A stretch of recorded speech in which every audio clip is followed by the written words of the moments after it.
Hello, this is the luckiest maths teacher in the world. Thank you so much for tuning in as we go through equations with fractions.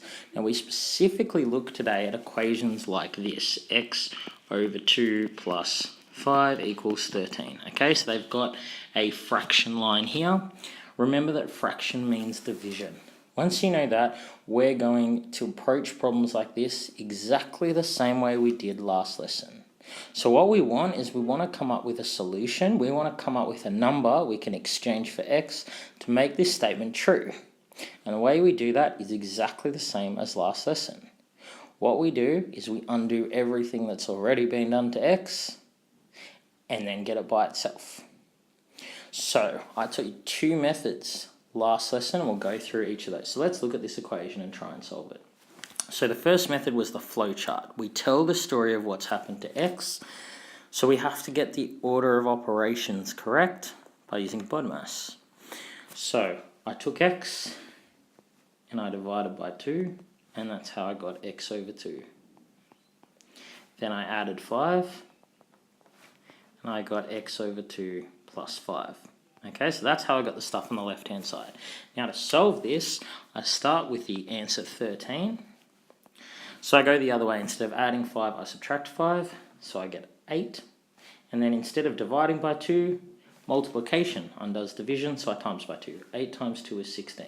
The solution to this equation is x equals 16, because 16 divided by 2 plus 5 does equal 13. And it's the only solution. Any other solution for x, any other number that I exchange for x, will result in an untrue statement. So the second method I taught you was the balance method. So that's essentially the same idea behind it. Remember, what we do is we undo everything that's been done to x in the opposite order to BODMAS. So we start by subtracting 5 from each side. So then we're left with x over 2. Of course, the two 5s cancel out. And then 13 minus 5 is 8. Now I've got x divided by 2 equals 8.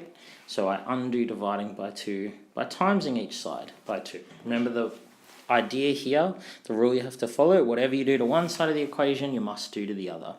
So x will be 2 times 8, which is 16. I got the same answer. Fantastic.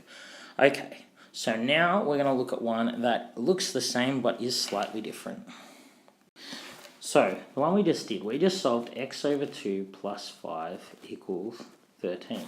Now we're going to look at the equation x plus 5 all over 2 equals 13. So these things probably look the same to you, this and this, okay? But they are actually different and they have a different solution, as you will see in a second. So we figured out that x equals 8 is the solution to the first equation. But for the second equation, we need to approach it differently. The only way that this equation here differs from this equation is order of operations. Here, I've divided x by 2 first. Here, I've added 5 first. That's the only difference. That's why we need to get order of operations correct. So if I want to solve this equation here, firstly using the flowchart method, I start with x, but the first thing I've done is add 5.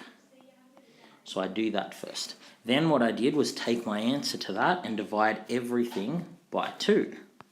And that's how I got x plus 5 over 2. Now to solve it, same idea.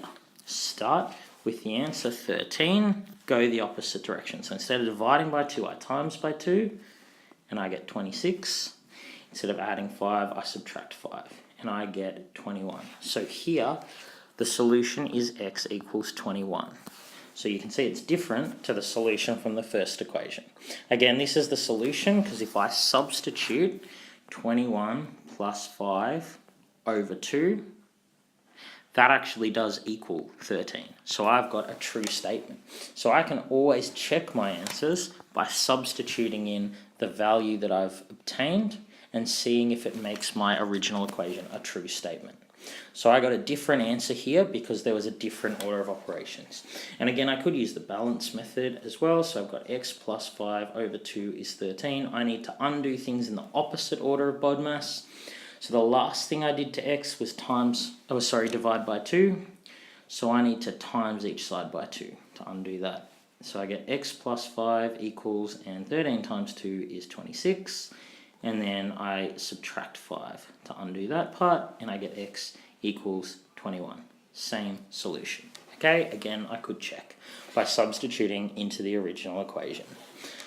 So just remember here, even though some equations look different, some have division, some have multiplication, some have brackets and all that, we can do all of them the exact same way. Hope you enjoyed this video. This has been the luckiest maths teacher in the world. Have a great day.